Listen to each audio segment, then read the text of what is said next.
everybody, welcome or welcome back to the channel. My name's Nicole and this is Dusty Book Sniffers, and today we're here for another chitter chatter about another book I've read of the Women's Prize for Fiction long list 2025. So let's get started.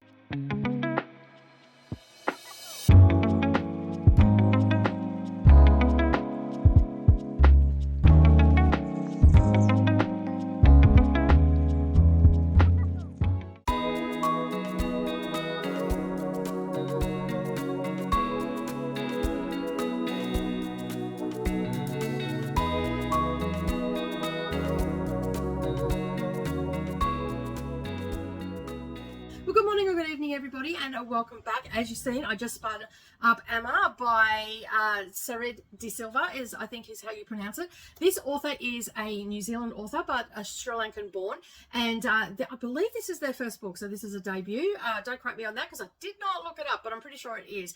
Now, the nitty-gritties of this book, it's coming in at 282 pages. It was published by Weatherglass Books, and it came out in March of 2024. It is an emotional, reflective book, and it's pretty fast-paced, so you're going to fly through this book pretty good, and I really appreciated that, because sometimes we want to, a quick pace book, so where the story's just constantly moving. All right, so I am just going to open up this log with saying that there is some trauma in this book that might not sit well with others. It is about the sexual assault of a young 10-year-old girl in 1951. Her family was trying to marry her off, and an abuser came. And this is in the synopsis, so you do get this very much straight away. Like, it's the first line in the synopsis on Storygraph. I haven't checked Goodreads, but there is a sexual assault in this. So I know that is not going to sit well with a lot of authors. And this book does have a fair amount of trauma in it on different levels. Death of a spouse, relationships between mothers and daughters, and all of that comes with that sort of stuff.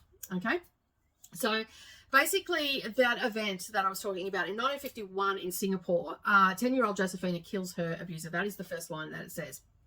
This event becomes the defining moment in her life, rightly so, but how it led up to that event, and it was an accidental death, by the way, as well. She didn't purposely kill her abuser. It was an accident. She was trying to get away from her abuser, and something happened, and subsequently he ended up dead. Her parents then covered it up. She thought she was going to get in trouble, but her parents ended up covering it up, and life sort of went on. Her father left, and that left her mother and Josephina together. Subsequently, Josephina ended up leaving and going to Sri Lanka, upon where she met her future husband, and she had children with him, and life was happy. And then all of a sudden he wanted to move, but he I think they were going to go to London, if memory serves me correctly, but they ended up going to New Zealand instead, Hamilton in New Zealand. And so basically they got there, and life was a bit of a culture shock and all that sort of stuff, as it would be, a lot colder than Sri Lanka too.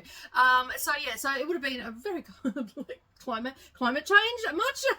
So anyway, they ended up going there, and the story's just flowing on there. So we're getting the story of, we're getting reflections back from Josephina about what happened, and also the things that she was going through in motherhood and with her daughter Sathara, and how she felt like she just sort of felt really inadequate as a parent a lot of the time. I felt like that was sort of what was coming through from her. Like, she feels like that she was going to be punished in some way for what happened, and she feels like that her daughter is going to be punished in some way, or like, something's just not going to be right. There's always that underlying fear that that Josephina has in her life.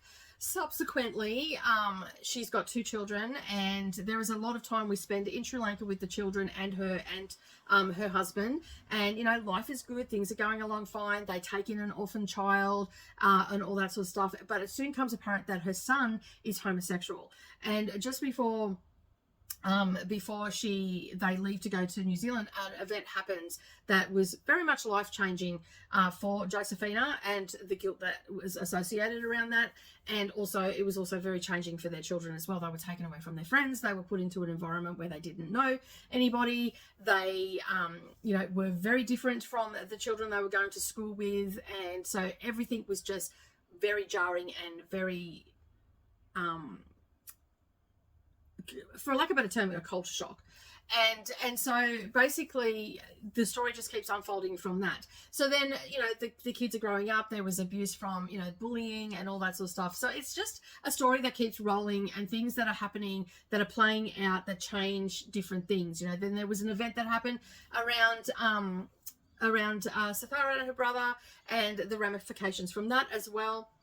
And then to eventually that Josephina and her son end up having a falling out, and he leaves to go to London. So time moves on and all that sort of stuff, and Sithara ends up with an abusive husband, and she has a child, Annie, and Annie is so curious about everything that's going on. You know, there was, you know, death of the grandmother and all that sort of stuff for Sithara that was quite life-changing, and of course we still have Annie, who has her grandmother who's very prominent in her life as well, and you know, Annie feels like she's different and all that sort of stuff as well. And so she sets out, she finds a letter, and she sets out to go and find her uncle. We don't really know that at first. We just find that she's traveling to London and all that sort of stuff. So, but she wants to find out why her family has so fractured. She wants to know what happened to cause the rift between her grandmother and her son, and why her mother is the way she is, and all that sort of stuff. So it is very much a journey of self-discovery for Annie and her family, and it is also a book that you are really deep into the cultural differences and the ramifications that come from, you know, immigration, looking different, all of that sort of stuff. There's a lot of that in there. It was a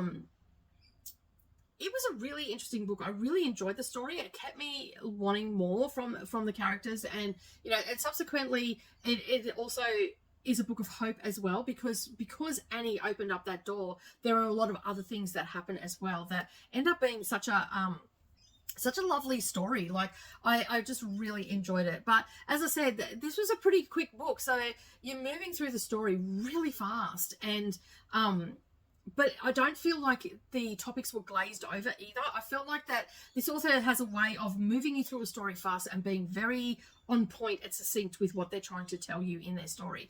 And I just really appreciated that, especially coming off the back of Dream Count, where I felt like I was very disjointed and I had no connection with the characters, and yeah, and I felt a little bit lost. This one just had me there. I was in the story. I was wanting to know more. I wanted to know more about the brother. I wanted to know more about what happened, you know, and Annie was also feeling a lot of, you know, not having a place in the world. Her father was, you know, an abuser. She had witnessed that, so there was the trauma of that as well, and just how everybody was working through their trauma until ultimately we got to the end of the book, and I felt like we just had a really nice, well-rounded story. Now, I don't know whether anybody else is going to agree with me on that or not, but for me, it was good. It hit all the boxes for me. You know, it was quick. Like, I don't mind reading about trauma, but I like it to be a little bit pacey. You know, like, I don't want to be stuck in the trauma. I want to hear about the trauma. I want to feel the trauma, and I want to move through the trauma. That's what I want from a traumatic read. Okay. Weird, I know, right? But that's how I sort of want my books to be. When I read a book and I get stuck in the trauma and I'm there for a long time, I get what the author's trying to do, because the author's trying to make you feel the feels, and I do feel the feels, but I just don't want to be there. Do you know what I mean? I want to hear the conclusion. I want to see where we're going to go. I want to see if this character's going to get out of it. And I feel like with this one, the author really paced it really well, and I was moving through the story fast. I was getting the feels. I was getting the trauma. I was getting how upset, you know, everybody was. I was getting how fractured this family was. I was getting all of that, and without having to sit there too long. And, you know, because at the end of the day, I don't want to traumatize myself either. So, I really, it provoked a lot of, emotion in me. I was extremely upset for young Josephina. I was, you know, distraught over, you know, Sithara being in an abusive relationship. I was so saddened by Annie having witnessed that, you know, and all of those things that come with abuse and trauma and everything. So kudos to the author for doing such a good job on keeping me in the story, keeping the pacing really well, while getting that emotion and the rawness of the book through to the reader. So for me, it is actually a 5-star read. I actually really enjoyed it. I wouldn't mind reading this again and taking a lot of notes and just exploring a little bit further on some of the themes as well.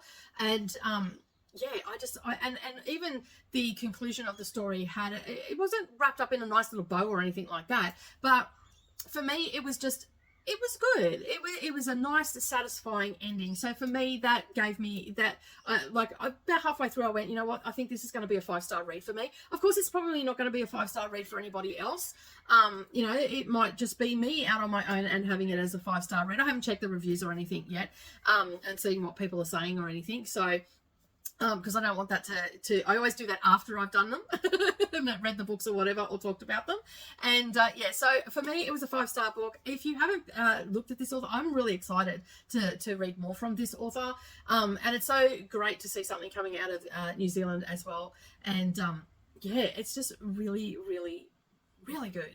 I really enjoyed my time with it. So thank you to that author for giving me a good book, because I have been a little bit disappointed with the books that have been on the long list. And so it's nice to get a one that I feel like is worthy of being on the list. So thank you very much to the author for that. But anyway, that is my review today. Don't forget, leave me a comment down below and let me know if you've read this book and what your general thoughts were on it, because I always like to hear what other people are thinking about the books that I'm reading, and that way we can have a little bit of conversation. Just know that I'm a little bit slack when it comes to replying, because I've got a lot of things going on and I get to it usually once or twice a week. I get to it. So if I haven't answered your comment, do know I will come back to it. So that is it from me today. As I said, before you go though, do hit the subscribe button after you've left your comment if you haven't already done so. Hit the bell to all notifications, hop, skip and jump, give me a thumbs up as well, because that helps me get seen. And yeah, and that, as I said, that's it from me today. Have a wonderful day, everybody. I hope you're enjoying whatever you're reading right now, but remember, keep turning those pages, and I'll see you in the next video. Bye for now.